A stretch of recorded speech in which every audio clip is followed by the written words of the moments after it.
Okay, for this project, you need 7 2x4s, both cut in half for 4 feet each, even they're 8 feet long at first, and that means you have 14, and that's 7 2x4s per ramp. Now, I got these pre-cut too. These are corgi board. It doesn't really matter if you use plywood or corgi board. If you're gonna use corgi, you have to make sure you get around 1/2 inch, 3/4 inch. And I got 2 of those, 2 for the surface since this stuff is really good surface, and 2 for the sides.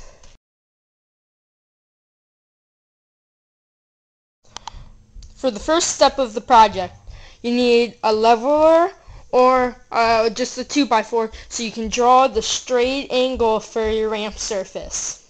Also, you're going to need a measuring tape, something to draw with. Either a Sharpie or pencil will work. Sharpie makes a little bit better of a mark so you can, when you're cutting, you can read it better. And angle square.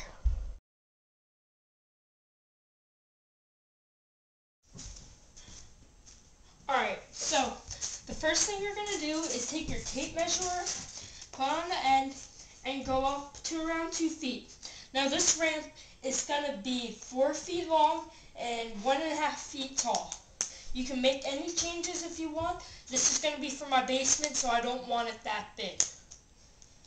Alright, now that I've marked the top of my ramp, I want to make the slope for it. I'm going to come up.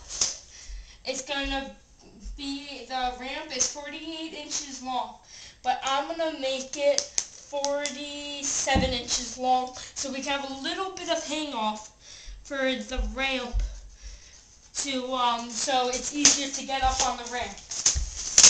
Then after you measure that, you're going to take your angle square again and measure up at least 1.5 inches.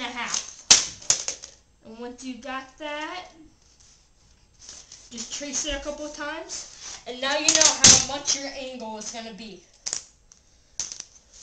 Okay, now that you have drawn the platform on the ramp and the bottom area, you're going to take your leveler or 2x4 and make sure it's all lined up so you can have a nice, even transition.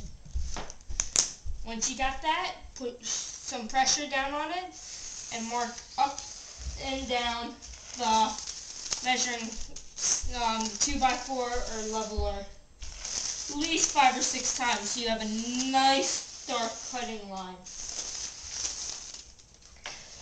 And there you go. You finish your bank ramp.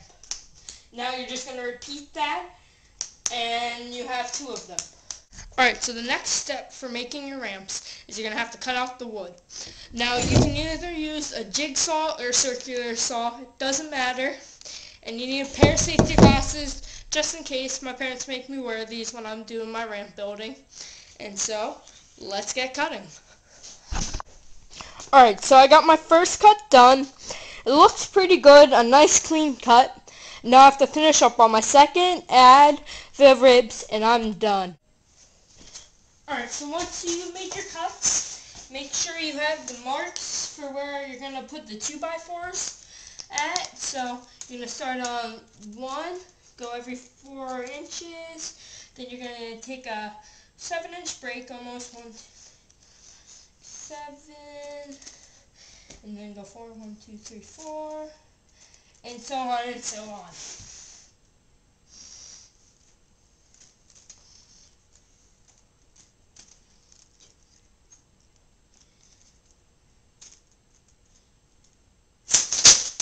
I'm going to do it on the angle part though. Take some so they're easy to put in and they have a lot of holding. And you're going to use at least 2 to 3 per 2x4. And you're going to line them up on each ramp, and then you have to put on your covering.